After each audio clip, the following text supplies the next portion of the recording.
I'm gonna let you finish with Court and Amy, and this week we are literally on the Pantheon Podcast Network. Oh, by the way, I need a job. If anyone's hiring, if anyone is hiring a very personable, witty, New York State accredited, adorable, always gets good observation reports, adjunct English teacher will clearly work for no money because I'm an adjunct. Hi, Courtney, how are you? Because your school's going down in flames. One of them. Yeah. So anyway, hi, good morning. We are Spring. reporting live today from the gravesite of Milton Glaser, who we can hear rolling in his grave. Oh my God. We hear him. He's spinning right now. His daughter was in Luscious Jackson. You know that one. Well, I've spoken to him. Oh no, he's a legend. William Glaser is a design legend. When I worked in 2011 for a couple of years, I worked at a startup called Fab.com.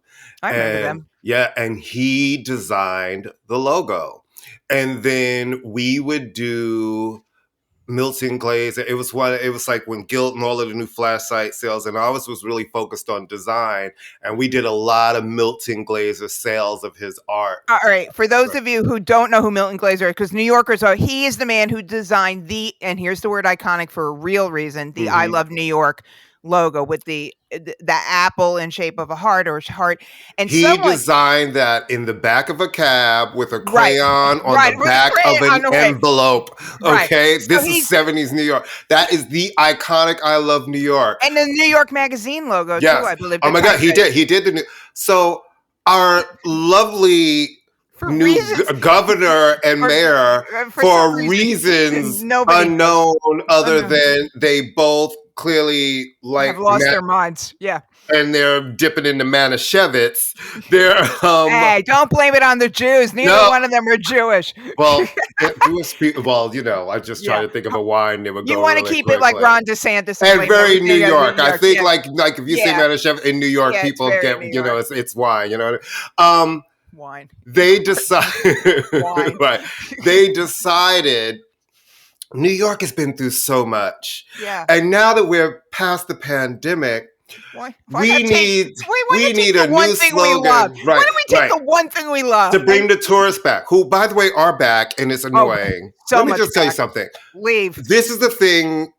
There was one thing that happened during the pandemic that was super fierce. Quiet. When the city first opened back up, there were no tourists here. New York was clean. You'd never seen it clean, at least some neighborhoods. It was cleaner. The subways are sparkling. Now the subways look like an open toilet, but that's a whole other story.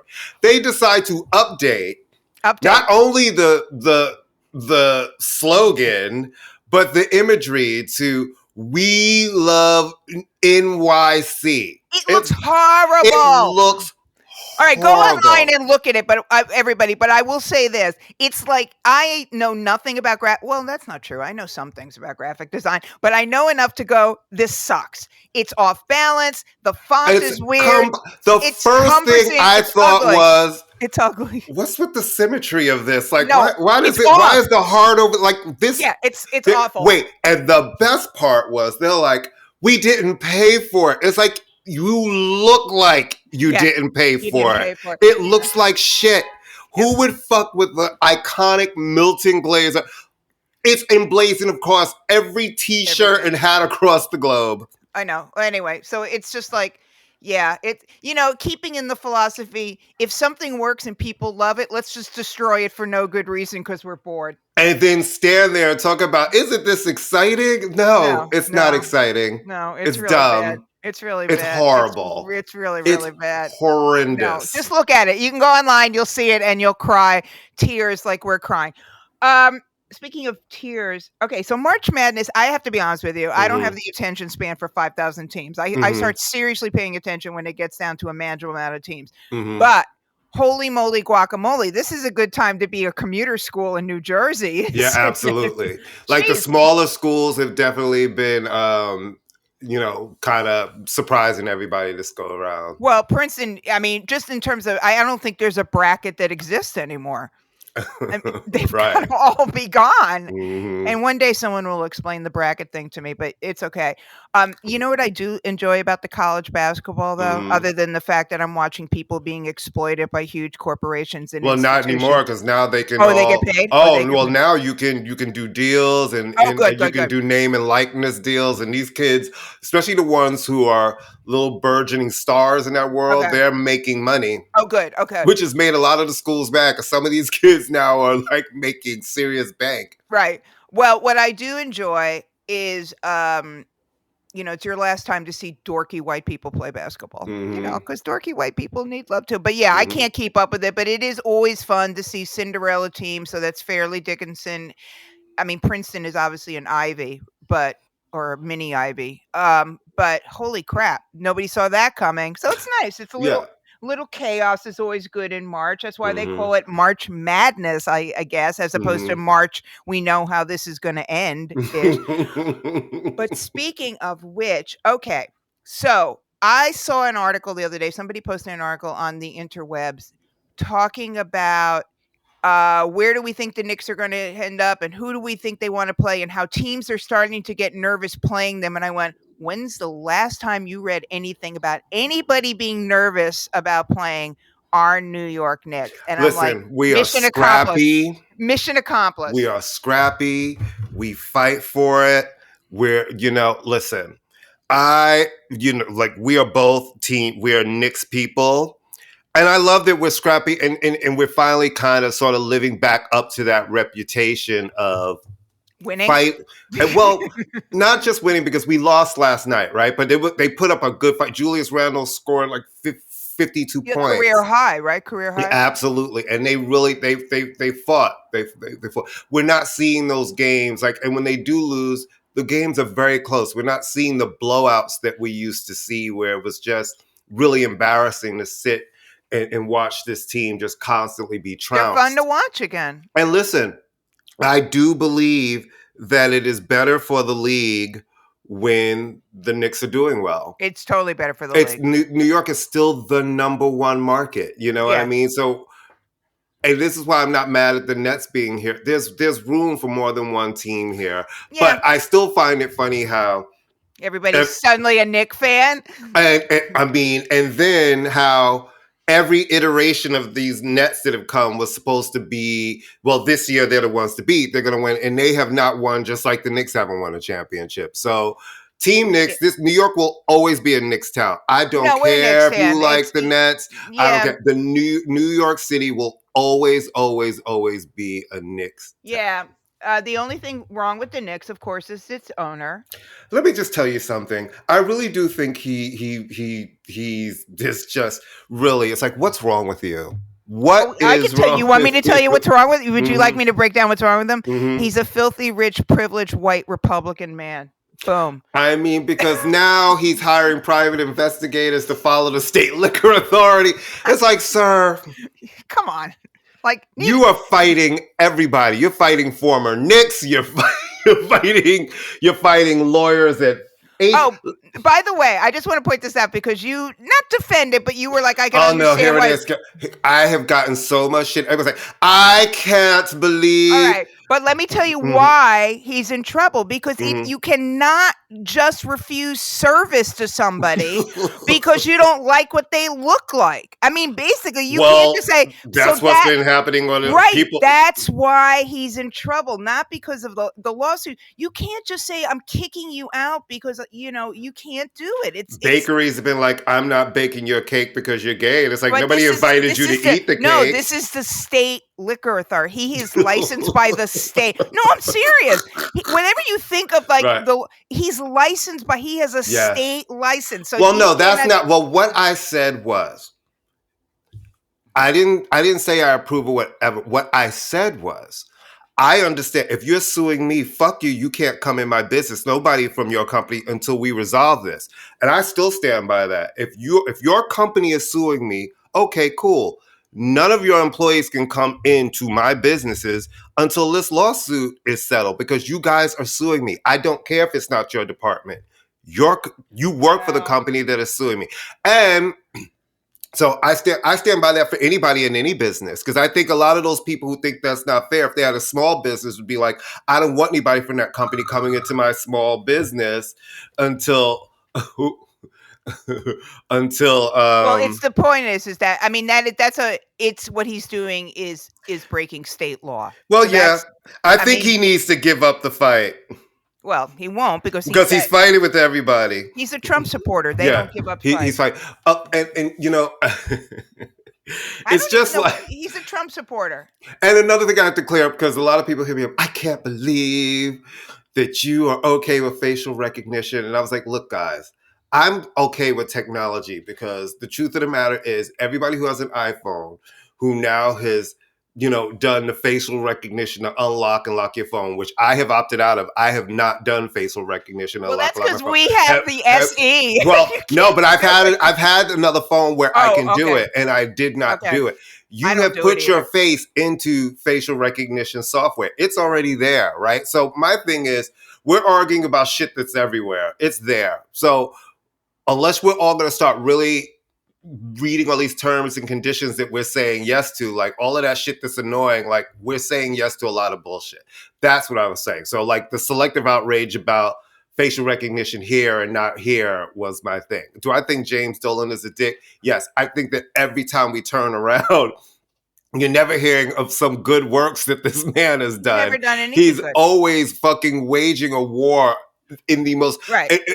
But he's such a New York character. It's such a New York. No, don't blame it on. No, New York. but he does have New York? Because New York we have yes, but he's been in New York for 20 million years, and New York we have a lot of assholes here too. That we have. That's why Donald Trump is that kind. He's in the vein of a Trump who is a native New Yorker. You have some of those folks who definitely. And if you're going to sit here and act like you don't know some asshole native New Yorkers, he's from Massapequa, so he's from Long Island. That is New York, sweetie. I know where it is. What I'm saying is his issues are not that he's from New York. I'm sorry, you don't know New York assholes? I know assholes, period.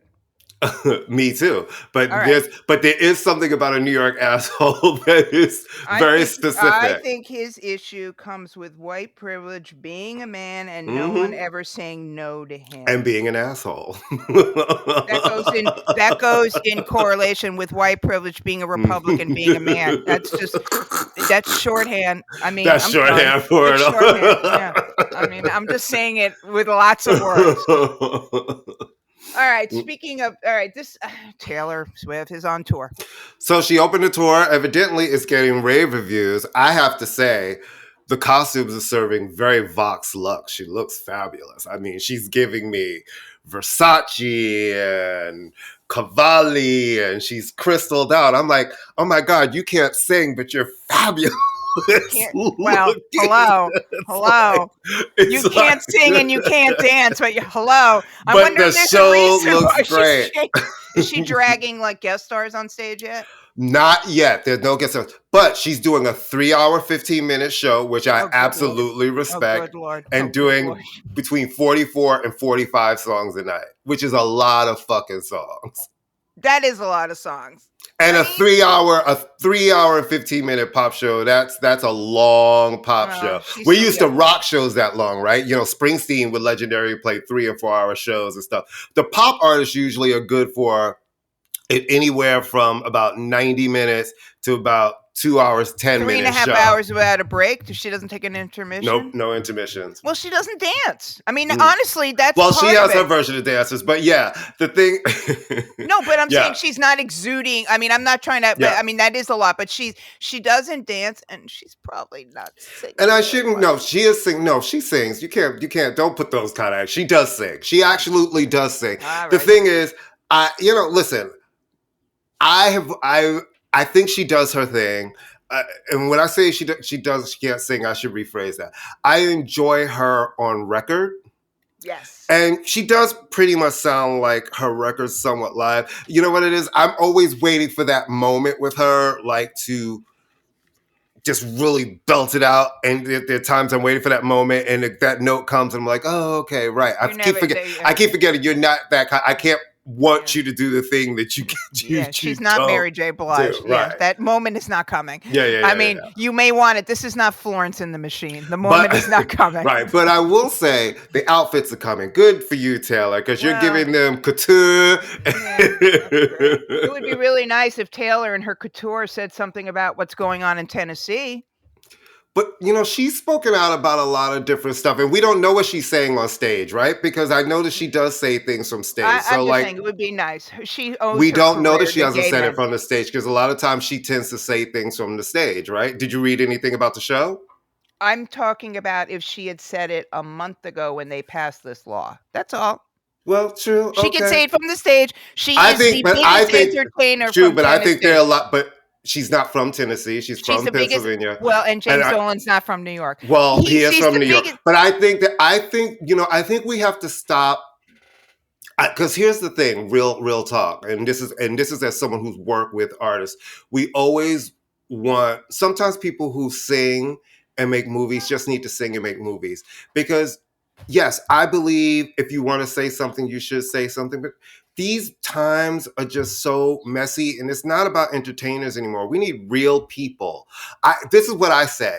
All of you girls who like to come with us to the gay bars and Kiki and come to the drag brunches, we need y'all fighting with us. This is about regular people standing up and saying, we're not going for this, and voting these people out. And well, because we're at that place now. Like, I never thought I'd be alive to see us in America going backwards and banning books. It's like, and the fact that people are just letting that happen, you see small groups trying to fight. I'm like, how are you okay with books being banned in 2023? That to me is like, who gets to decide what is decent for someone to read? And it's just, we're going backwards in so many ways that I feel like it's about regular people really standing up and paying attention to what the fuck is going on. Because it's like, people always wait for some shit to affect them. And once it affects you, it's too late because everybody's fucked. So we all need to, local elections fucking matter, people.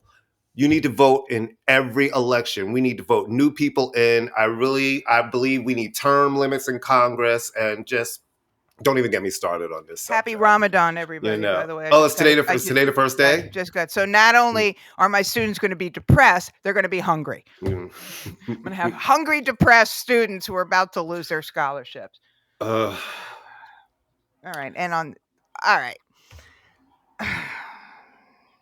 So there is, okay, so I read Page Six like everybody else because I'm a New Yorker, and they do have the best gossip, but I have to say, like, most of it I could care less about. And the comments from the people who read the post on Page Six are, I can't even believe. No, seriously, I can't even believe. The comments are just kind of like unbelievable. Like, somebody's not coming in going, you can't call this person an N-word in public. Yeah, they're really kind of like, but anyway, I can't even. When I saw this, I was like, he's our mayor, or not our mayor, the mayor, Eric Adams.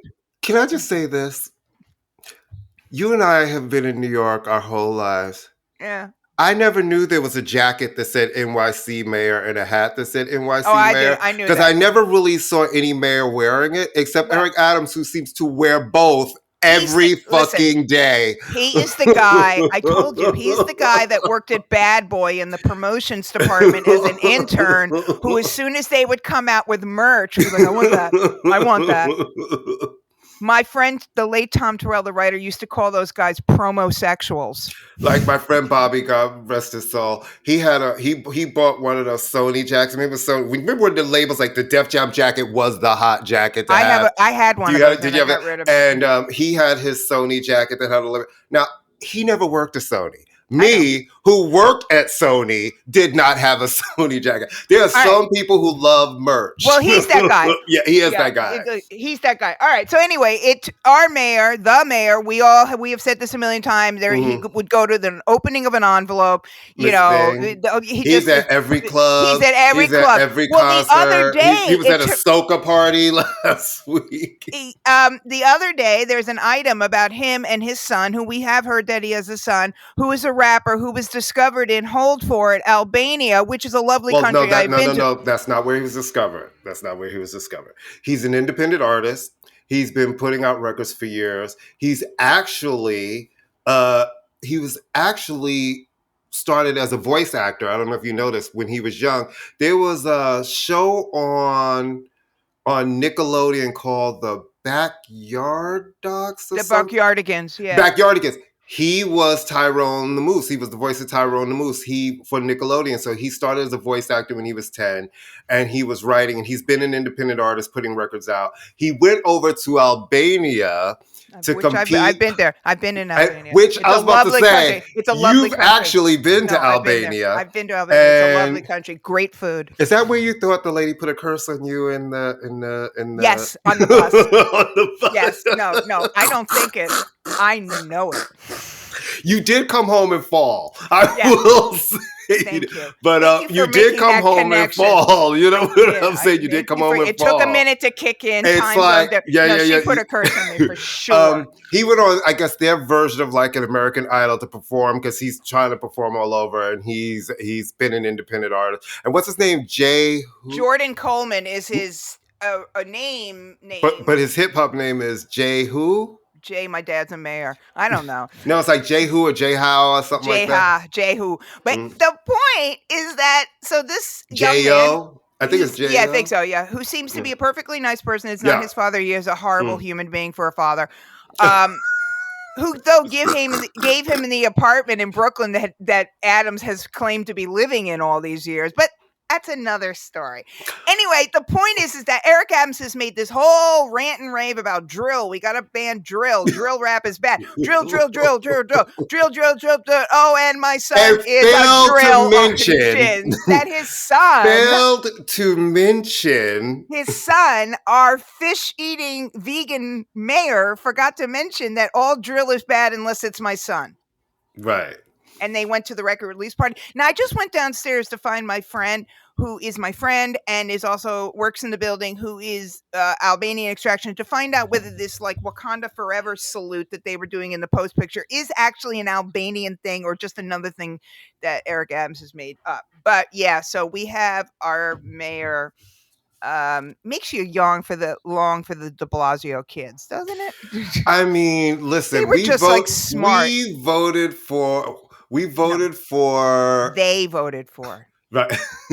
The first time around, I gave him my vote the first time around. De Blasio. Listen. Oh, De Blasio. I voted for De Blasio. Yeah. We all thought, okay, he talked a good game, and Dante had an afro, and he did that commercial. I was Dante's substitute teacher. Were you? Yeah, he went to Brooklyn Tech. He went to Brooklyn. Yeah, he's very smart. Yeah, he went to Tech. And he's graduated. I believe he graduated last year, I believe, from college. No, he's a super smart kid. The daughter's smart. And he won him that election. No one gave a shit about De Blasio. Then the commercial came, and we see the black kid with an afro, and we're like, oh my God, we love you. You're in New York. Okay, we're going to vote for your dad. The important thing is, once again, Eric Adams has proven himself to be a hypocrite. Well, he is a Republican, so that makes sense. I mean, that he would be this hypocrite. I don't care if he's registered Democrat or not. He's a Republican. You think? No, he is excuse me. He is a former Republican. Mm-hmm. He is about, yes, he has a D in parentheses after saying his policies are Republican. When you were standing in front of a crowd going, when we got rid of prayer in the school, that's when the guns came in. Really? So I guess that shooting up churches thing is just a coinky dink. He's a Republican. Yeah, because in a lot of states where they have mass shootings, prayer is very much still in school. Yeah, those still conservatives. So he's a Republican, and it's not his son's fault. But it's just another sign that, like, Dios mío, please, I would vote for like SpongeBob SquarePants if he ran for. Well, I'm actually mulling just running for mayor. Doing one of those grassroots campaigns. Paperboy Prince did. And what my slogan is going to be, I mean, more weed, less violence, because there's a weed shop. Miss Thing, can I just tell you something? Please. 3 new bodegas have opened up within a 10-block stretch of me, and they're all like called exotic candy. Oh my God! Smokehouse. There's so much weed. There's so much weed. And I'm like, where is this weed coming from? Oh my As God. someone who smokes weed, there's not that much exotic weed everywhere for all of a sudden every corner. Guys, I don't know if any of you are from New York or like when you visit New York. I don't care what section of town you go in. The whole city smells like the weed. rich white people section, weed. Everything. The black people section, weed. The Asian section, weed. Latin section, weed. It is weed. It smells like weed. The whole city smells like weed. And literally every store that is opening up is like, hi, we have candy, and then a whole wall of weed accessories, and then a whole counter full of gummies and things. You're like, where's this coming from? Where does this weed come from? You have all these. Where does it actually come from? You know what it reminds me of? Like back in the day in the Lower East Side. So like in the early 80s, they would have like these candle shops that would sell drugs. They would sell, well, usually not heroin, but definitely weed. And I lived in a building and we had a power failure. So I go downstairs to the candle shop, and I said to the guy, hey, we need some candles. He was like a botanica. We need some candles. We have no power. And he's looking at me like, what? I want candles. He's like, what? I'm like, holy crap. He's like, you don't even know. Thing you that you sell on the sign. Right. Remember all those stores in the Lower East Side that would have the detergent in the front window for like detergent and cereal? And then you would look at the boxes and they were like yellow because they would never moved out. Like, they were never sold. Like they haven't made this detergent since World War II. Yeah, I know. All these weed shops are putting all the corner stores that illegally have sold weed out of business. It is like, the whole it's like cloudy runs. No, exotic candies. I was like, what kind of exotic candy am I getting on 142nd and 8th Avenue? Can you please? I told you when I leave the dentist on 118th Street and I go home, there's like that ginormous weed mobile, There is. And right across the street from your dentist over there is an actual open dispensary that you can go. Listen, Miss Thing. On the same side as the Rugula shop? It's on the other side as the regular shop. On the other side. Okay, I'll have to go. They've been tearing up the street lately. Lee's regular shop is so good. Let me. And his cookies, chocolate chip cookies, are really everything. good too. But he's world famous for the. No, and I never knew. All right, speaking of world famous and things I don't really care about, U2 has a new album out. Well, and I like world. I have no. And now there's only two of them. It's like a duo. Two of them have been everywhere. And it's like U2, and we mean it. No, really, not. No, it's like not U2. Right. We too. I'm kind of like, Could they somebody's not missing? Where's your rhythm section? Did the buddy pass not go through? I know. So much for being the longest running band with its original members. Right. They are not. Yeah. Could they they don't want? Is this like U2 unplugged now? Didn't somebody say on our page on that post on our Facebook page? Yes, Michael Azright, the genius. Yes, Michael Azright. Who gives all the tea said is it Larry? Is Larry Mullen the drummer? Larry Mullen and the guy that dated Naomi Campbell, Adam Clayton. Right. Didn't they just say that one of them is not going to be, I guess they're doing a Vegas residency and somebody's not going to be there. I think the drummer, I know. Great. I mean, because just what we asked for in 2023, U2 singing their own songs, reimagined. I mean, I was like, oh my God. This is just what I needed today. I need. I mean, it's always interesting, I guess, when artists go back and revisit material, but it's also like the height of like, clearly you have one. Okay, this smells up. We have one more album left on our contract. Well, no, it smells we were bored. We've all been off. We tried to come together. The kids are out of the house. I need to do something. The new shit wasn't great, so we were like, let's just go back and do Let's just go tour on the old stuff. And we'll go do a residency, make $1 gazillion, and $1 gazillion. I know, but it is really hilarious to see like this band that has always presented itself as a united front. I believe they share songwriting credits. I think it's like REM, a united front. We are a band. We are a band. We're a band. Oh, the rhythm section. Oh yeah. They didn't have vaccines. We couldn't let them into the country. I mean, I don't know what's going on. And the fact that no one's really addressed that in any of the interviews lets me know that the public, it's been very like, don't ask where. Well, they have like, aren't they like major old school publicity people? Hey, aren't they like a Rogers and Cowan type of thing? Kind of, sort of, yeah. Because I'm just like, there are two of you missing, and I keep being like, oh, and I'm not thinking anything's wrong with the band, but it's like there are two of you And missing. may I say, on a completely shallow note, the Mhm. two better looking ones. But I mean, you that drummer know. was hot when he was young, honey.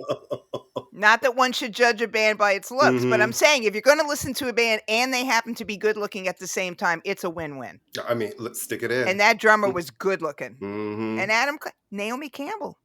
I mean, Listen. and he wasn't a Russian oligarch. No, and weren't they engaged? I believe Engaged. they actually No, were it was like a engaged. real Mhm. relationship. Mhm. All right, you can talk about you talked about Van Jess, and I thought it was another one of your typos that you meant to say Van Hunt, who's the guy that's always You on know, I CNN that cannot we hate? name Van John. Oof. Oh, yeah, I just thought it was you typo because I've Oof. gotten used to your He fat gives me fingers. You indigestion. I can't cannot even take like whatever. But Van Van Jess Jones. is a group that I have forgotten about, and they were They together. were really great, man. Here's the thing. I think I did listen They to 'em. started out, you know, making their a pair of sisters. They started out making, you know, covers on YouTube. They self-funded an EP that was great. And I really, really, really liked it. And it was called Silk Canvas. That was released in July of 2018. And then they got signed to Keep Cool RCA, and their album Homegrown came out in February 2021, and it, you know, it really was buzzy, and it did all right for them, and it really kind of was establishing them, and they've already split. Now, Yeah. what I don't like about, well, what I find upsetting is I actually found them to be quite talented. And so when you find some of the good ones that seem to stand out against the pack, you always, you know, because you and I always talk about some of the new R&B. There's some great artists out there. And then there are a lot of people who sound the same, who are giving me the same sort of rhythms. So it's unfortunate that this group that I thought had a lot of potential and, you know, was really building an old school fan base is no more. But, you know, so be it. The EP and the album live on. People should still go back and revisit those two because they're both really good. All right, here are two words I never thought I would say in sequential. Rick Ross and Lost Buffaloes. I guess that's four words. I guess that's 4 words. Did I win the post of the week for posting? I was like, what is Amy doing? Now, sorry. Why does he have buffaloes? Okay, let's start with that. Let's just start with why does he have buffaloes? That has got to be that's got to be that's like a this is like Pablo Escobar's hippos that are turning. No, it's totally Pablo Escobar's hippos. I mean, I could see Kanye having buffaloes. Mm-hmm. That's the kind of level of crazy he is. But I also see Kanye has a huge ranch like in Montana or in the wilderness someplace. He owns, where you could have said buffaloes. Where you can, to coin a phrase, let the buffaloes roam. So why don't you tell the people about Rick Ross's buffaloes? He's got buffaloes, and his neighbors are like, hey, Rick, if I can call you Rick, could you keep your buffaloes out of my garden? So I'm like, there's just so many things wrong and yet perfectly right about this. I mean, it's like your buffaloes. How many? First off, I want to know how many buffaloes.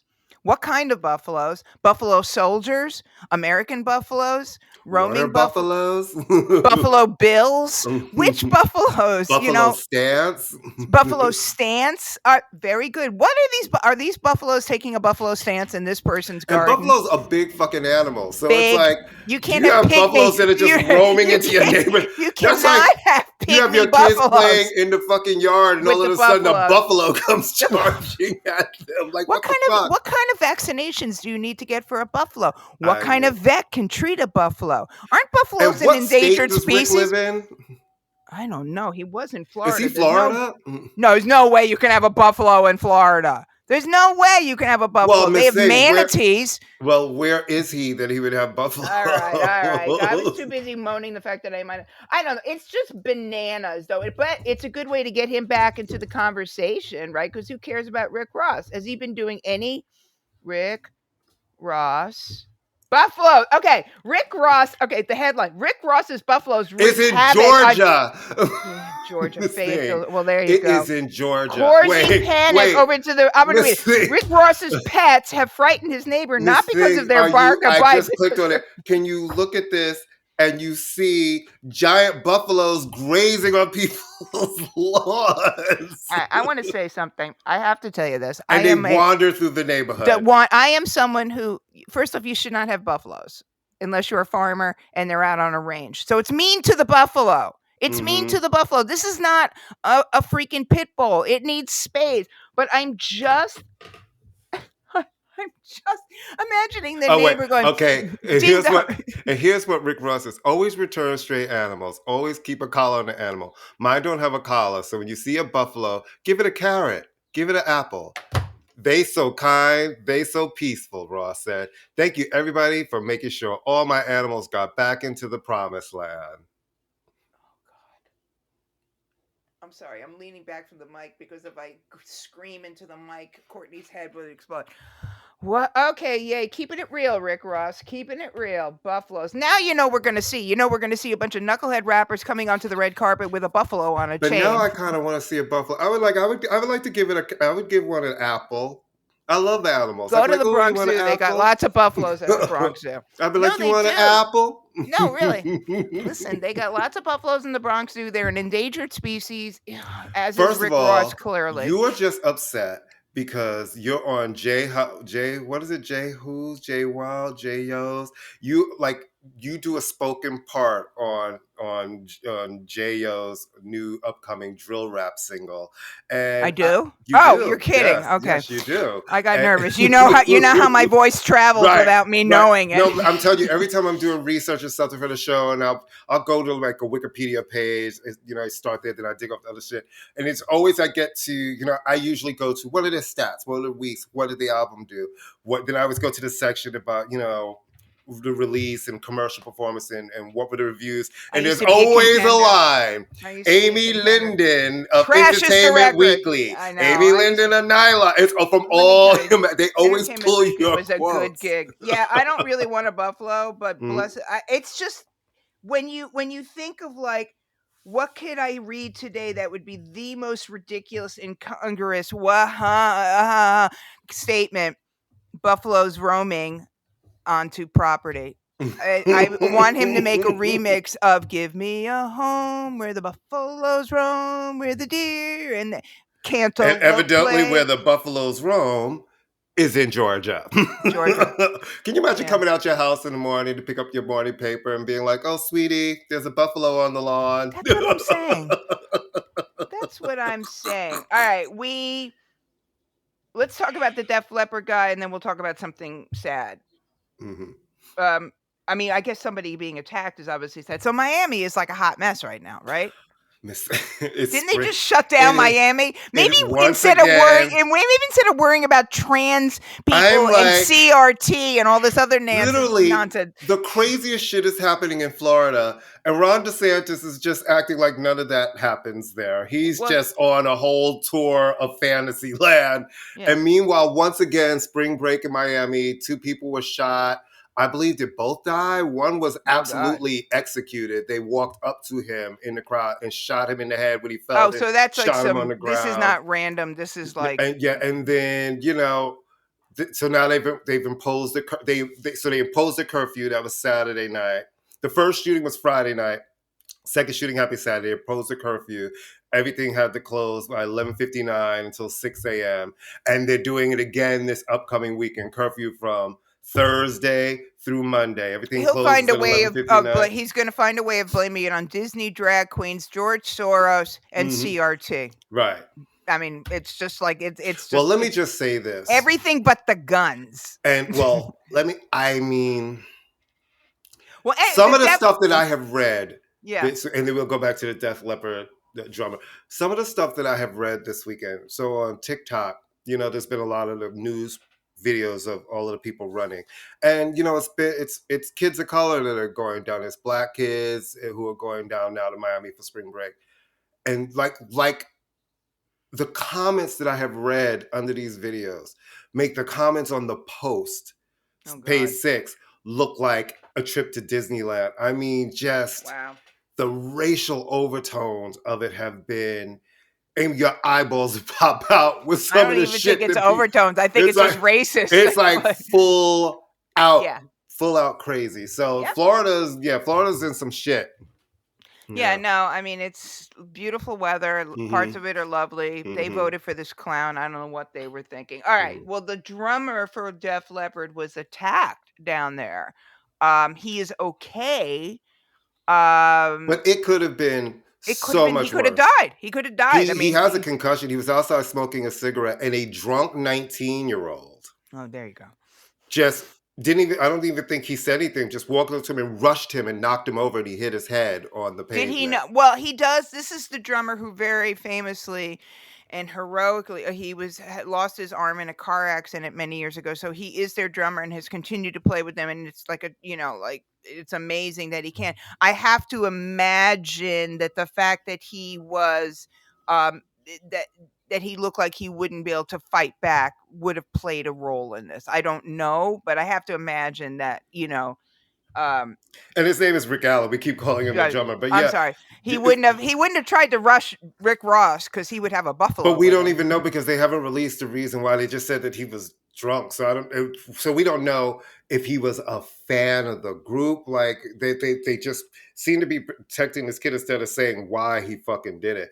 And that's just. It just shows you how crazy everything's getting, right? You're standing outside smoking a cigarette, and next thing you know, you're on the ground and hitting your head, which has killed people. To hit your head on concrete, you know what I mean? I'm raising my hand for this one. Yeah, and you need to be. I know you miss falling. I don't. That's why I don't smoke anymore. It's like, you know what I mean? It's just not good. But he is recovering, and he's going to be all right. And he's a little freaked out, and he should be. I don't blame him. Of course, I'm freaked out. I fell down the steps outside my garbage chute, and every time I go down there, I literally walk down the steps like I'm terrified. All right. So if you have never seen The Wire, I don't even know why you live on this earth. But so good.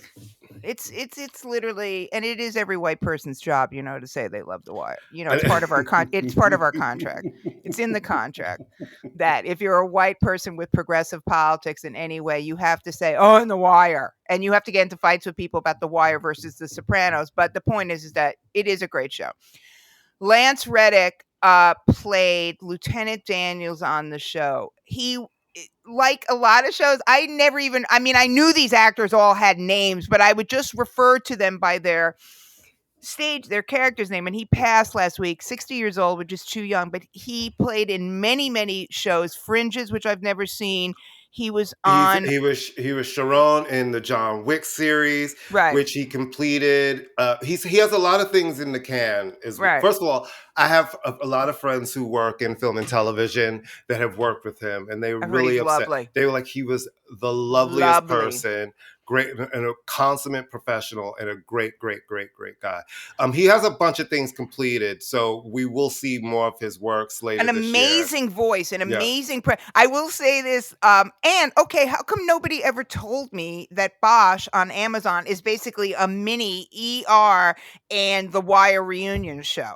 Why did nobody tell me that freaking Marlo Stansfield, who, yes, also has the name Jamie Hector, is on this show with Lieutenant Daniels? Yeah, Jamie Hector is amazing. Oh, my God. And two guys from ER. A woman from ER and a guy from ER. No, three people from ER. But what I was going to say about Lance Reddick. I love ER. That was it was a great show. Yeah, I know. What I was going to say about Lance Reddick, and just an amazing, and just the epitome of like cool, but then that biting, when he would go bullshit. That was his thing. He was subletting an apartment in my building one summer, many years ago, and when there were still black people in Fort Greene, and he was in the elevator, and I saw him in the elevator. It was very nice. And then my son, who had a minimal level of could care less about celebrity, unless he's like me. It's like if it's somebody like really important, but like an actor, you see actors like all the everywhere. Time. Whatever. Okay, hey, they're always shooting something on your street. My son comes home, literally ran into the apartment like Kramer coming in through Seinfeld, ran in and goes, "Ma, oh my God, you'll never guess who I saw in the elevator, Lieutenant Daniels. And he said to me, hey. And I said to him, hey. And he said to me, hey, do you know any good places to eat in the neighborhood? And I said, yeah, you should go to Cafe Habana. And he goes, Habana Outpost. And he goes, oh, okay, thanks. Cool, man. Good looking out. And oh my God, it's Lieutenant Daniels.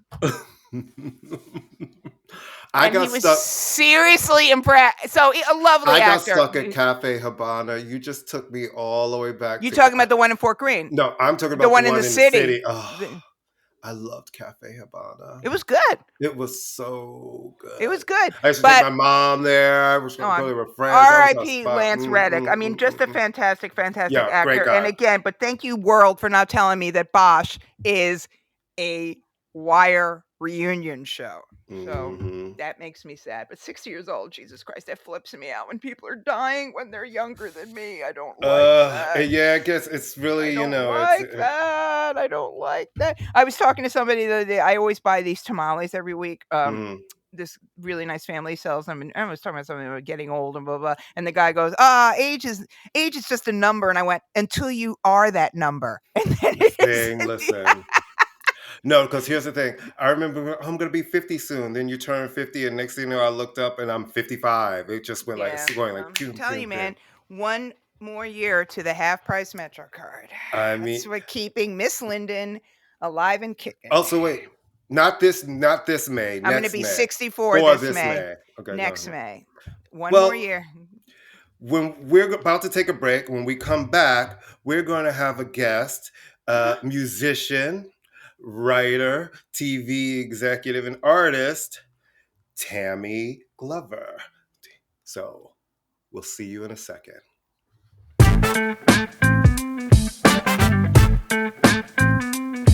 Hello, Pantheon Podcast listeners. Christian Swain here to tell you more about my experience with Raycon earbuds. Our family now has 3 pairs of Raycon earbuds around the house, and my wife just grabbed a pair of the Headphone Pros to replace some headphones from a company that was double the price. And yes, she loves them. Now, if you haven't pulled the trigger on a pair of Raycons, or even if you have, but you're in the market for another pair because they're just that good, well, now is the time to check them out, because they just launched their upgraded model of the best-selling everyday earbuds. With Raycon's upgraded everyday earbuds, now you also get active noise cancellation, ergonomic design, and multi-point connectivity that lets you pair with 2 devices at once. New quick charge function, 3 customizable sound styles, plus awareness mode. Available in a variety of vibrant new colors to complement any and all skin tones. I even have a pair of earbuds in a cool green color. I have tried just about every earbud known to humankind, and these Raycons are fantastic.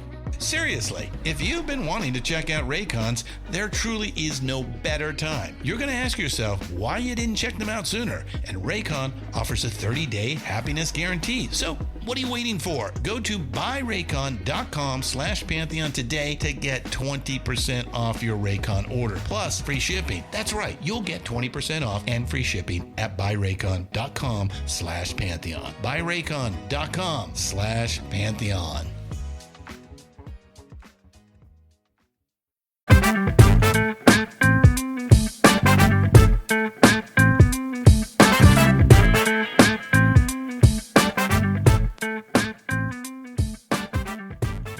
And we're back. It's ImmaLetYouFinish on the Pantheon Podcast Network.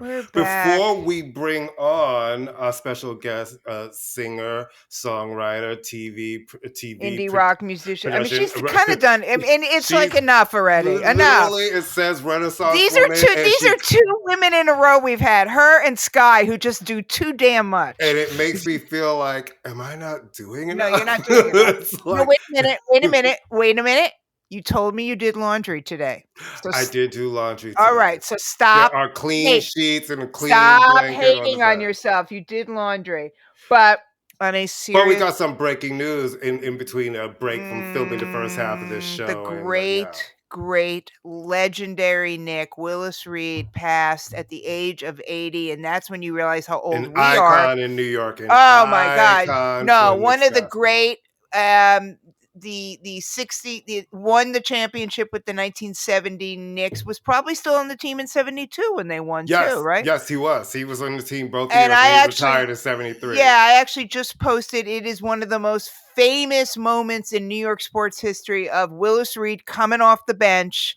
Well, he was injured. He came out the Right. tunnel. That's what I'm And when saying. everybody saw him, Everybody went nuts. I mean, you want to see what a crowd looks like when people could afford to go to the Garden. Look at the clip I posted. But him coming down the tunnel and limping and playing in Converse high tops and making his first shots and just it's just a beautiful, beautiful thing. So R.I.P. to the great Willis Reed. How many of those guys are still alive? DeBusschere's still alive. Bradley's still alive. Clyde is still alive. Is Dean Meminger still alive? I don't know. Let's look while we're talking about it. I think he is. Dean Meminger. But that was, Clyde, Walt Frazier obviously does the play-by-play, the color for yeah. Does he work for the Garden or for MSG? No, he's not. Dean Meminger died in 2013 at 65. Oh, wow. Because his son was on New York One for a long time. Remember?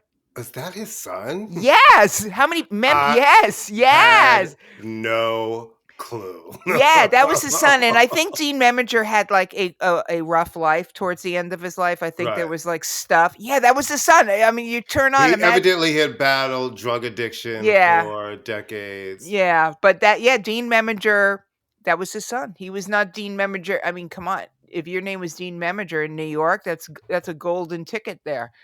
I mean, it really... the Knicks. It's so... Listen. Okay, we haven't... When are we getting to... I mean, this is getting ridiculous now. Every week we're begging for tickets. This is just... And the thing is... we always... Well, hold on. We got to do a proper introduction. Tammy Glover. Tammy Glover. Hello. Glover. Just as we were saying, we're begging for Nick tickets. Look, an industry executive pops up like a fairy godmother. Nick tickets for everybody. Okay, so Tammy Glover is our esteemed guest. Now you have really nice hair, by the way. We tried to give everybody a rundown of everything. Tammy Glover is a writer. Yes. Tammy Glover is a indie musician. She is a playwright that has a play. She is a television executive. And she's a wife and a mom. I literally do not do enough. It makes me feel... we felt really inadequate. I think the only thing she isn't is Donald Glover's sister. I think it's basically the only thing you're not. Or Corey Glover. Well, that's what I aspire to be in all of this. So there you go. Now we've set new goals. But... I have to collapse some of that because the only writing I've done is as a musician. Okay. So I'm writing in the context of writing songs. I'm not anywhere. I mean, you guys are journalists. Just writing songs. I'm just writing songs. I worked. Amy's a journalist. I worked in the music industry. Wait, go like this when you say journalist. Go like this when you say journalist. And writing songs is not an easy thing to write a song. So I want to go back to let's start with Wendy, My Darling. Right, because that's the album that you have coming out. Actually, on the it's coming out this week, March 24th. Oh, we are so ahead of the curve. So let's talk about you conceptualizing this. Was it conceptualized as a musical first? You always thought it would be an album. Did you make it as an album, and then suddenly there was a story around this album? How did it come to be? It came to be through the pandemic. I think there's a lot of artists out there that can relate to this. I have always gone back and forth between television production and music.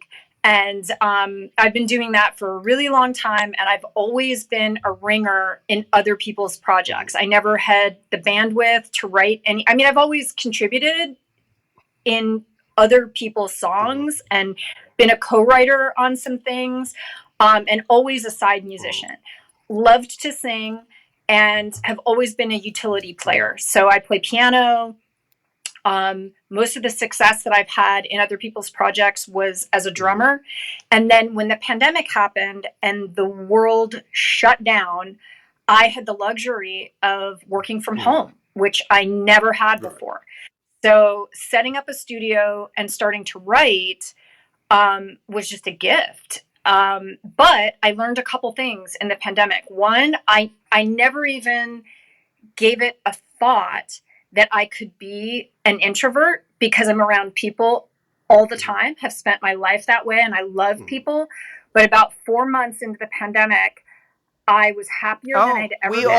We all went, every New Yorker, we all said that we're like, we are social introverts. I am very outgoing, and Courtney, we're like, yak, yak, yak. But I was sitting there going, I'm not mad that I don't have to see anybody. It was one of those moments where I realized, okay, I have a big apartment. Yeah. And I like my apartment. And I was kind of like, this isn't the most horrible thing in the world that's happened. Yeah. And I got to work through a lot of shit. It kind of made me deal with a bunch of shit I hadn't been dealing with. So it was a good time. Yeah. Part of it. Same, exactly. Well, I'd also had this experience just before the pandemic. The inspiration for the whole project and the first song I wrote was actually Busy Phillips. Oh, she's so cool. She's amazing. And I was shocked when her talk show on E! Was canceled. I couldn't believe that it wasn't picked up by someone else. And I was really surprised that it didn't get traction on another network. And I was thinking about why, and the fact that we have literally 3 network nightly talk shows with dudes named James or Jimmy. Like, that's just more people named James and Jimmy than women. And it inspired a song. When I wrote that song, which was sort of from her POV, I started writing more. And the songs that flowed out were sort of like a woman finding her voice. Even though I feel like my life is very full and I have a voice and I'm doing all the things I wanted to do, I was really inspired by the sort of narrowness that women have to navigate. And that was really interesting to me. And when I got about 4 songs in, I could see a very specific theme developing, and it inspired a story. So initially, the story was about a talk show host whose project is canceled, and instead of her agents telling her, okay, well, this is an opportunity to shop at someplace else, they set her up with a career coach. And I am very familiar with the kinds of tools that women have at their disposal in corporate environments to amplify our voices, to train us to be good leaders. And I thought, gosh, it would be really interesting for this character to respond to that.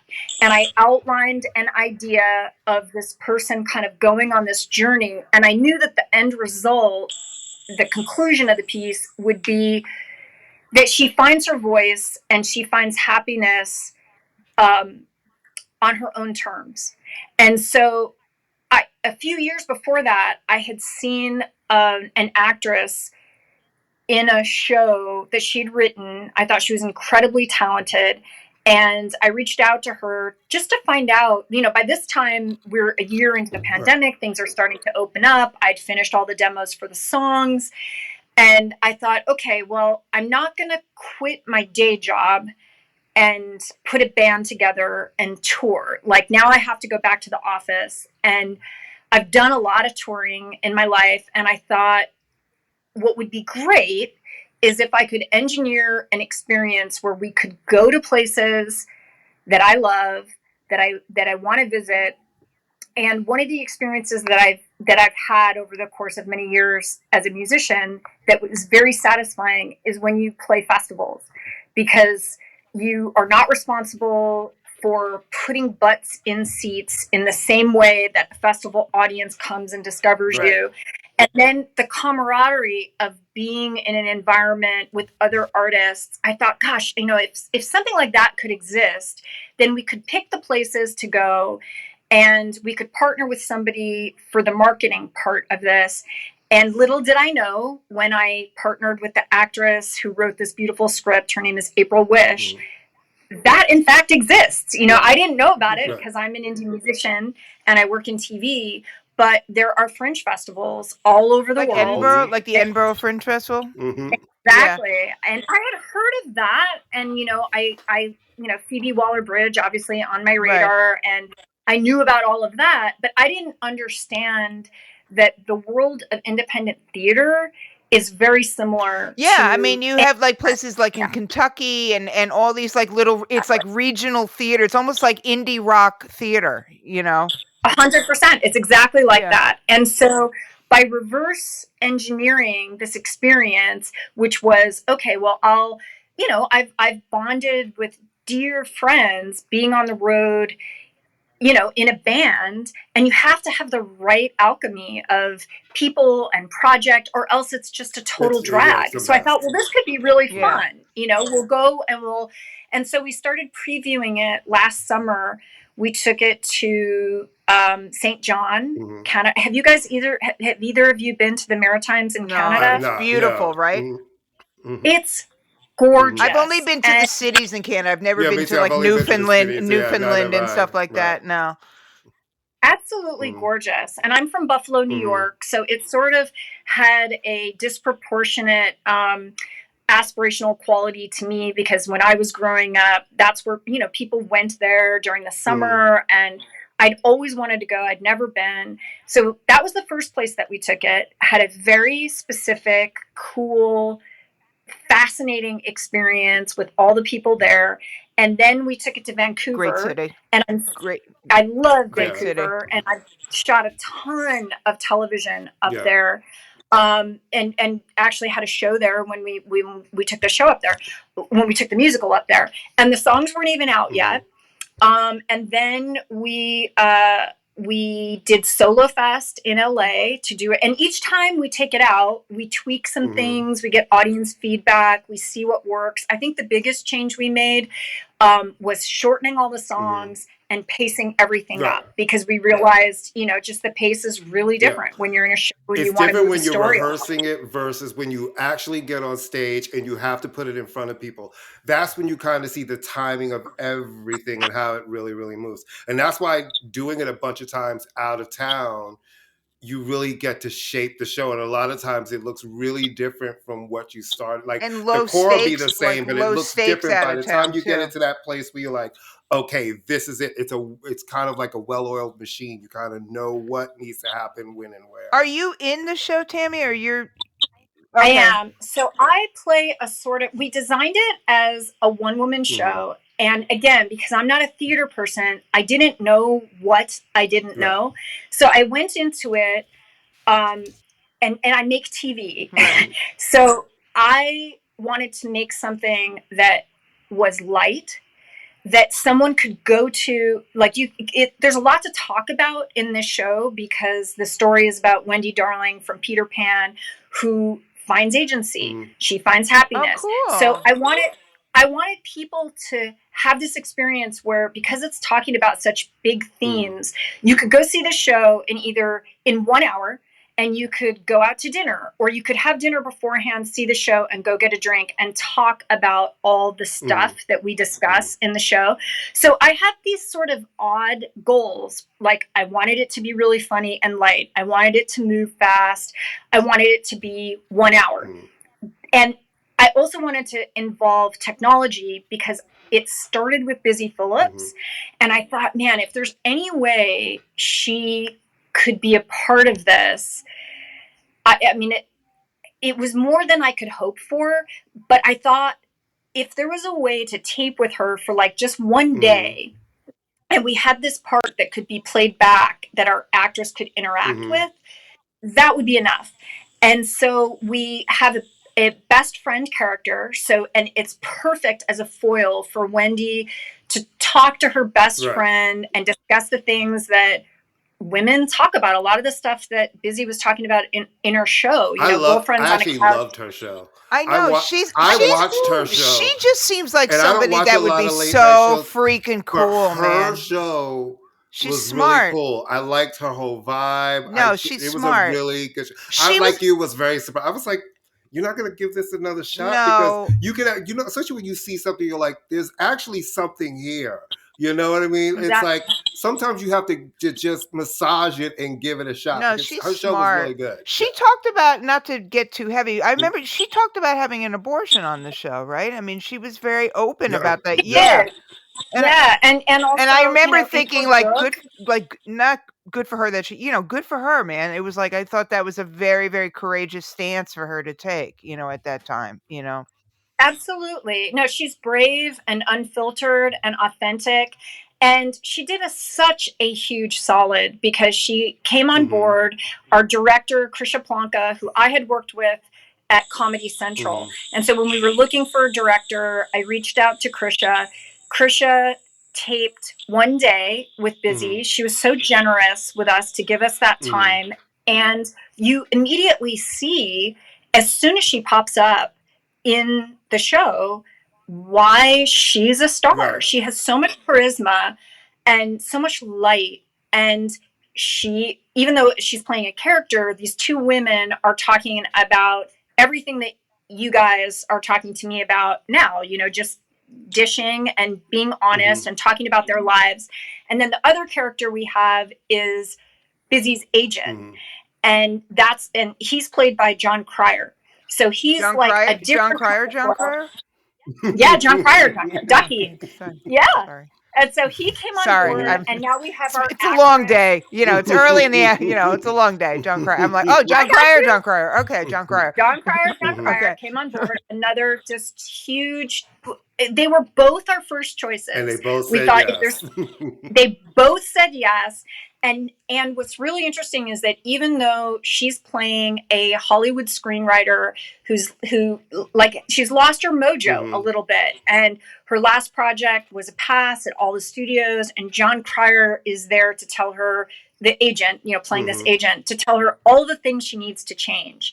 And by the time she gets to the end of this piece, not to give too much away, but she realizes that happiness is going to happen on her own terms. Right. And also she has agency in it. And that's a big thing that I wanted to say, because it does feel like somehow Disney hijacked childhood. Like when I was a kid, adults were having all the fun. Right. They were, they were smoking and drinking, and like you grew up aspirationally, like, I want to be an adult.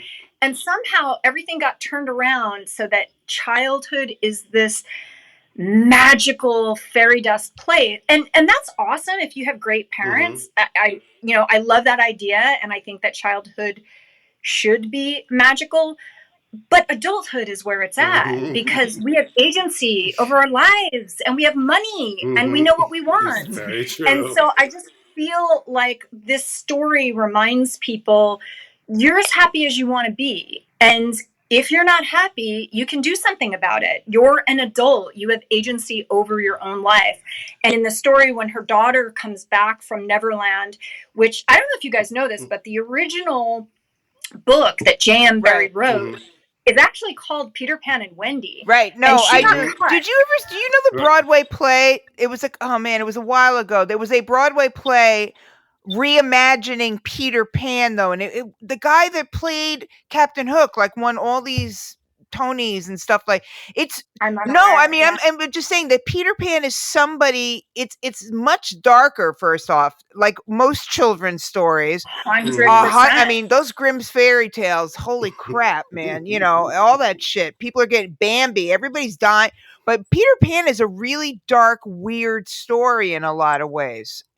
100%. And Wendy's mother plays a significant role in the book. So we have this generational story that starts with Wendy, and when her daughter, when you realize that Jane, who's the... Whoa, what the hell was that? Sorry. The voices inside of my head were articulating themselves. They wanted to be free. All good, all good. Not dissimilar to Peter Pan, who is, the eternal child. And Jane, Wendy's daughter, when this story starts, is off on an adventure. You don't know where. You're meeting Wendy. And then when you realize that Jane comes back into this story because she's had her heart broken. And Wendy realizes, oh my God, the thing that happened to me is now happening to my daughter. Right. How can I stop this cycle? Right.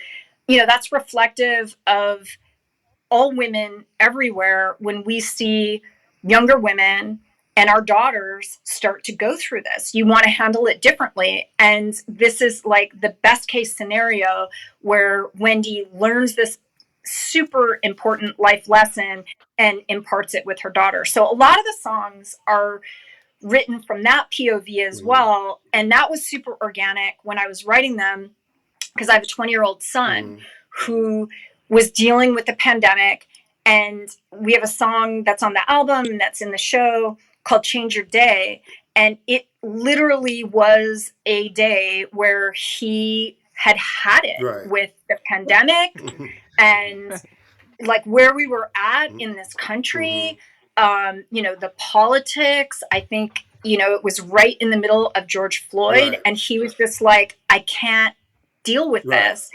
And what I told him was, I can't change who's president. I can't change lockdown, but we can change your day. We can leave the house. We can take a walk. We can make an amazing dinner. We can spend time together. We can spend time as a family. And that is about as much as you can change. Right. No, it is. Yeah. There is a limited amount of, especially when you're locked in your house and cops are killing people and there's like cars burning at the end of your street. As so there was where's the next place that everybody can can see the show? So we're taking it to Asheville on the 24th. North Carolina? Asheville, North Carolina, this Friday and on Sunday. And then we come back and do it in LA again. Then we go to Orlando in May, and then we're going to Edinburgh. Is Ron DeSantis going to let you bring the show into Florida? I mean, you don't say gay, do you, at any point during the show, or have any Black History moments or anything? I mean, be careful. All of it. We're specifically bringing it to his doorstep. Please do. To be provocative. Please do. I think you should write a song calling "I'm Gay and I Have CRT and a Manatee" or something like that. Here's the thing. Yes. One of us, and I mean Amy, loves Sparks. I mean, I'm that one person. I'm that one person. Sparks. I'm that one person. I love it. Well, there's two of us now because they're, you know, I count myself as a fan. That Sparks documentary, I gotta say, like, that's the last movie I saw in a theater. That shit cracked. Oh my gosh. Yeah, no. Well, you know. How wonderful. You saw it in a theater. Oh, it was so much fun. It was so much fun. Yeah. So first off, greatest album covers ever of all time. Next to Roxy Music, the best album covers ever. Agreed. What was it like? I mean, what was it like? Because I'm looking at you going, she was in the documentary. Yeah. I was in the doc. I was, you know, I my pleasure to be in it. I felt really honored that Edgar Wright asked me to be in it, and the guys as well. I was a fan of the band when I was in high school. How shocked were you when you found out that they weren't English? Because that was always the thing. I was like, wait a minute, they're two Jewish guys from the Valley? Like, they're not. Wait, hold on. I'm today years old when I thought that they were from the UK. No, they're two Jewish guys from the Valley. And literally two Jewish guys from the Valley. And I only knew of them. Well, I only knew of the K-Rock years. So for me, they were like an 80s band. Okay, I started listening to them. I'm older than you. I mean, I first heard of them with like Tips for Teens. I want played at my funeral. Incredible. It's like incredible. Great. I mean, and Mickey Mouse, I want that played at, well, I don't want to die now, but I would like, I mean, I use lines from Tips for Teens. I go, give me that. I sing that song to myself. But yeah, I knew them in the 70s. I'm not like I'm super cool. I'm just old. That's all. I just remember them, but thought they were British. Of course I thought they were British, you know? Did you have older brothers or sisters? No, I am my own older brother or sister. Okay. No, but I worked in a record store when I got out of high school. So that's how, and I was in the punk scene in San Francisco. So they were like, the punks liked them. But so how'd you end up how did you get with them? Yeah. How'd you Very random. I've been in a gajillion bands and was playing in LA. I auditioned for a ton of projects when I moved to Los Angeles. Mm-hmm.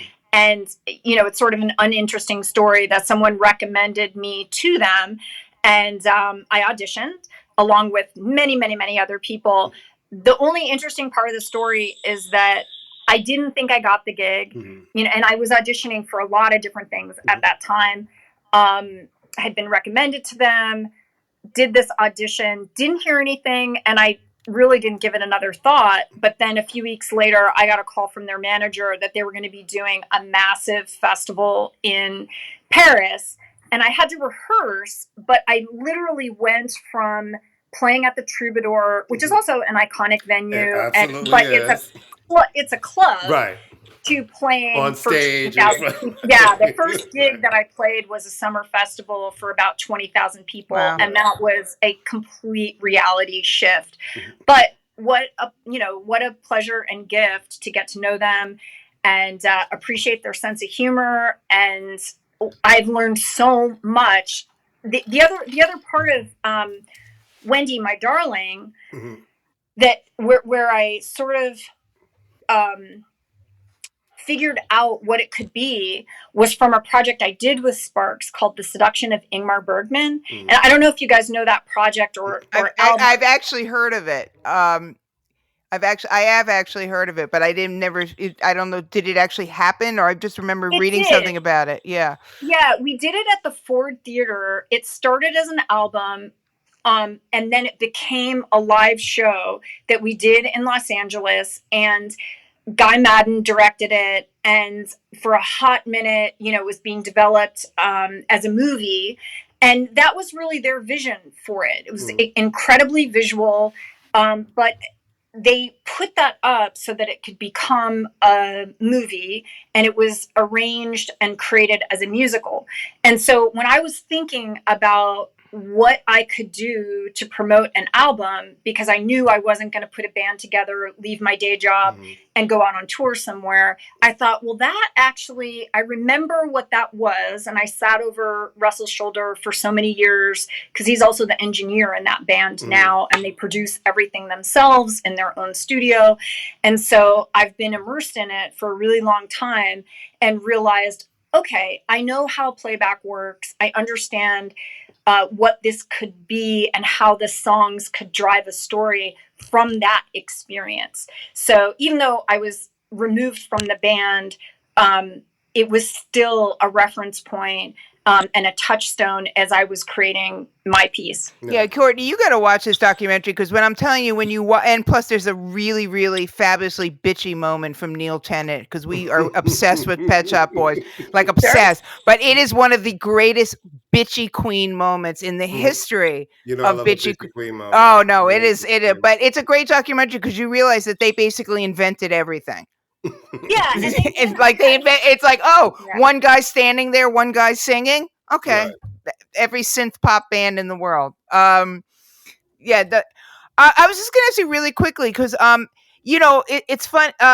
Women musicians, women are usually relegated when it comes to instruments to the bass, because somehow people think that's easier than playing a guitar, I guess. And women drummers like the drummer in Harry Styles' band is the most phenomenal drummer ever. She's from Hot Chip as well. So she's But it's women drummers. It's sort of a novelty in a way, and I don't feel like it's something where you 100% get your due. Did you find it was harder to break in as a drummer as opposed to maybe another instrument?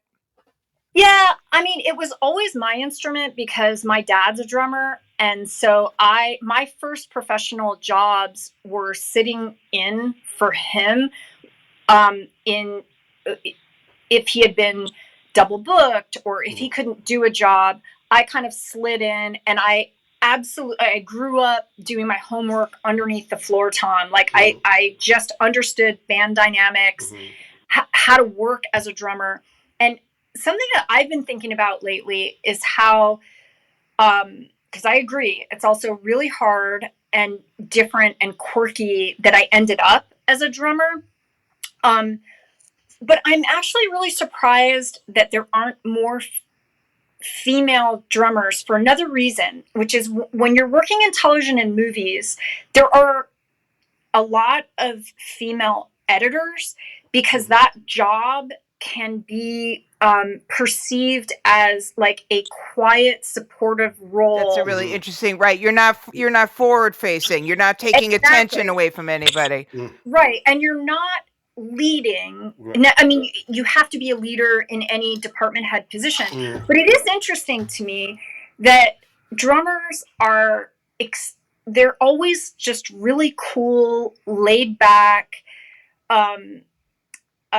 kind of vibe people. Well, unless you're John Bonham or Keith Moon, and then you're a complete lunatic. Yeah. True. But when I think about like the role of Ringo in a band, well, it's to hold it together. I mean, you're literally the bottom. You're literally holding the band together. If the drummer, if that's why you give the drummer some, you know what I mean? Like, if the drums are off, everything is off. It really is. Exactly. So it is interesting to me where, you know, women have all of the, you know, whether you're a mom or not, like the natural instinct to take care of people, to set a vibe, to sort of bring a warmth and communication to a project, whatever it is just typically more female. Not to say that men are also bringing that energy, but, you know, women are doing that more typically in a project. And so it is interesting to me that more women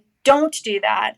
And then it's also a very interesting role that I had with Sparks, because I'm not very rock. I'm not very edgy. I was always like, my dad is that guy, and not that he's edgy, but he's cool. And I've always been a nerd. So even as a kid, I was just like this sort of smart, grounded, practical. I read a lot. And so like a big party lifestyle was never going to be my thing. And I feel so incredibly fortunate to have connected with Ron and Russell Mael, because, you know, once I ended up in their band and you're backstage literally drinking green tea and reading the New Yorker, and, you know, and I was like, oh my God. Like, that's why they're in their 70s. That's why they're in their 70s and can continue to tour. Oh, at the top of their game. At the top of their game. Russell has figured out how to take care of his voice. And they're going out this summer, you know, that they have a more ambitious schedule this summer than they ever did when I was with them. But when I was doing it, it really worked for me because I could take chunks of time off work, go out, and then come back and do my day job. So whether I was in between projects or taking, you know, time off from work to go play a summer festival or a run of shows, we weren't touring for 6 months. I could come back. But that documentary is it's so illuminating about their perseverance, their singular mindset, and truly a vision for artistically what they want to create at every period in their career. They're always ahead of it. And that's been hugely influential to me and aspirational. I'm really, really grateful to those guys because they show how it's done. Do you feel like you have the best of both worlds? Because 100%. I have friends. I have some really good friends that work in film and television, and I feel like if you are fortunate enough to really get to work, because it's a field like music that so many people would like to do, but really it's a handful who really get to do it in a really almost like in a meaningful way, for lack of a better word. And you are absolutely the walking embodiment of someone who's gets to do music, and you're getting to do that on your own terms. And you have this really great TV career. How have you been able to balance both of those?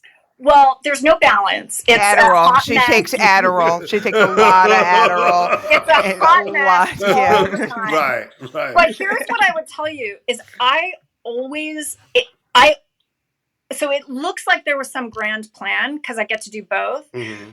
But the reality is that I needed to pay my rent. Mm-hmm. And so I never had the luxury of relying on a music career, because as long as I've been doing this, there was really no way to make a living unless you had publishing. It's and I really was hard to always a make money in ringer. music. It's Right. really, Yeah. really hard. Extremely hard. So I was a ringer in other people's projects, and I made money when I toured with them. But I could see You're ahead a of hired me. hand. You're a hired I'm a hired hand. hand. Yeah. And so I would literally go back and get whatever job I could get in TV, which is also the irony of working at a studio and getting to supervise so many different genres. Right. That's what I talk to most TV people about, because I've been so fortunate that the design of my career wasn't to work on all these things. I needed a job. So even though I was at one level, if I couldn't find a job in scripted television, I needed to pivot. I needed to get a job in unscripted. When there was a strike, I had to go do all of that, because I wasn't going to be able to pay my rent if I didn't.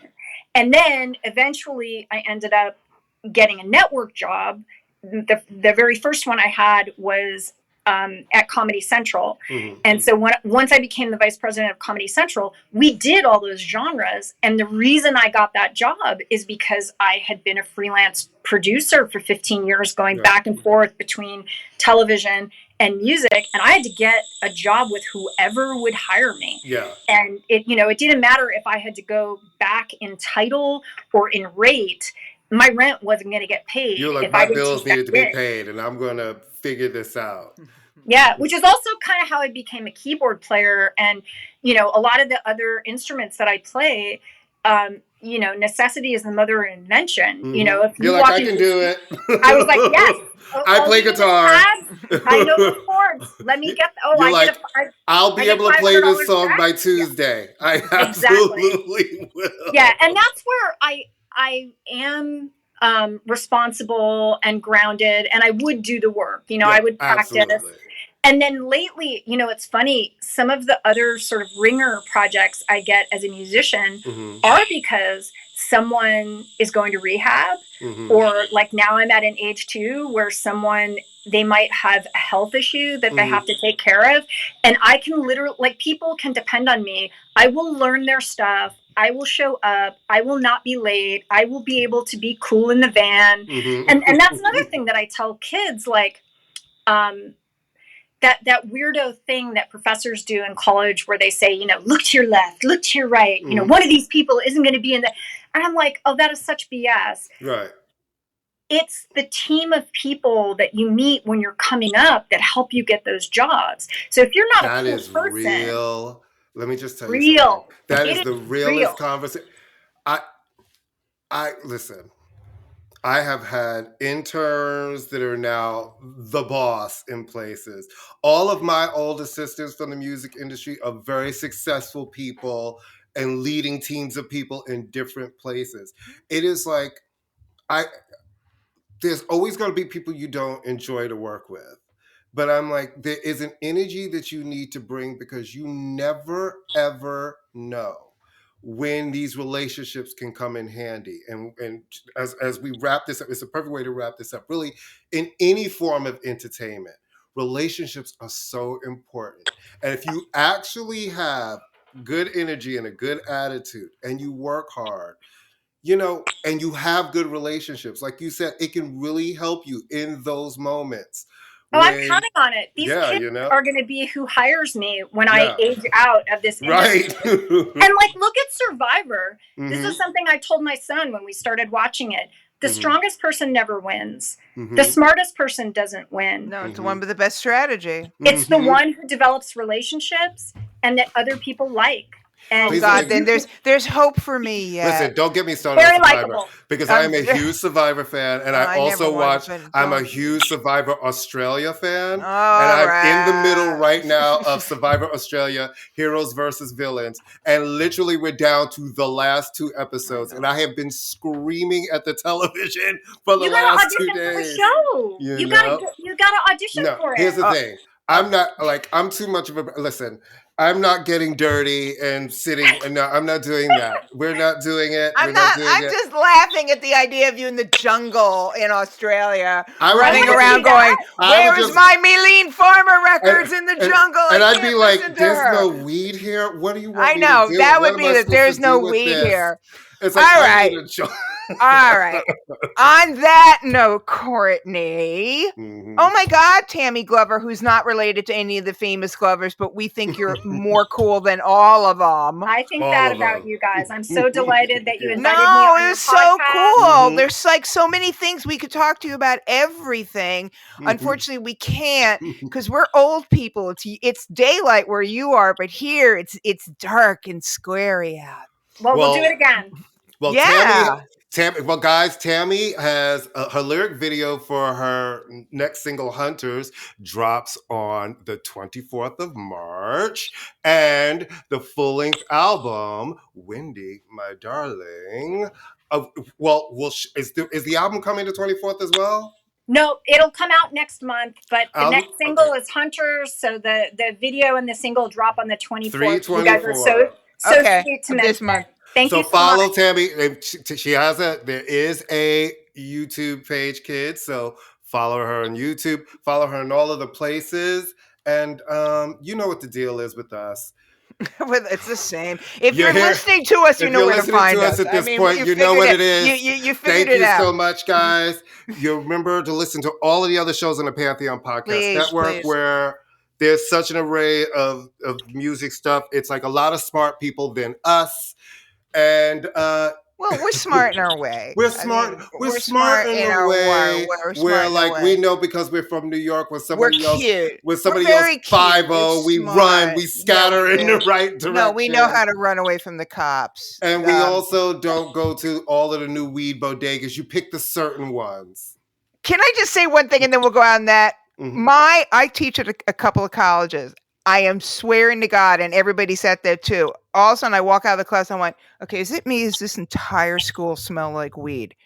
And a couple of my students went, it kind of does. I went, it kind of does. And on that, it's so crazy because California's had legal weed for so long. Yeah, and but we have contained spaces. But it does not smell like weed everywhere. Even next time you come, the whole city everybody in New York has been smoking weed for 20 million years, but you would think that we haven't. Because everywhere you turn, it smells like a bomb of skunk. No, and on that note, kids, and on that note, we'll see you next week. Thank you, Tammy. Thank you, Tammy. Bye. Bye.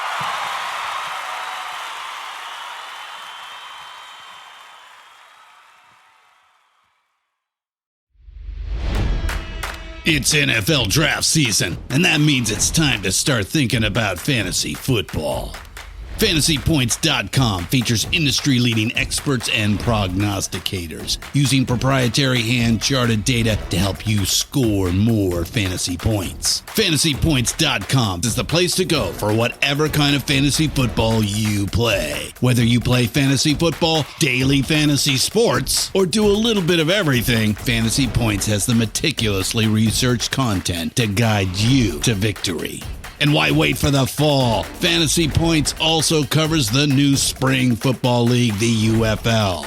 Join the guru, John Hansen, Scott Barrett, Joe Dolan, and other massive names in the fantasy football universe with an exclusive offer. Use code Pantheon for 15% off any Fantasy Points package, including the all-in package, with access to every article, tool, and data nugget that Fantasy Points has to offer.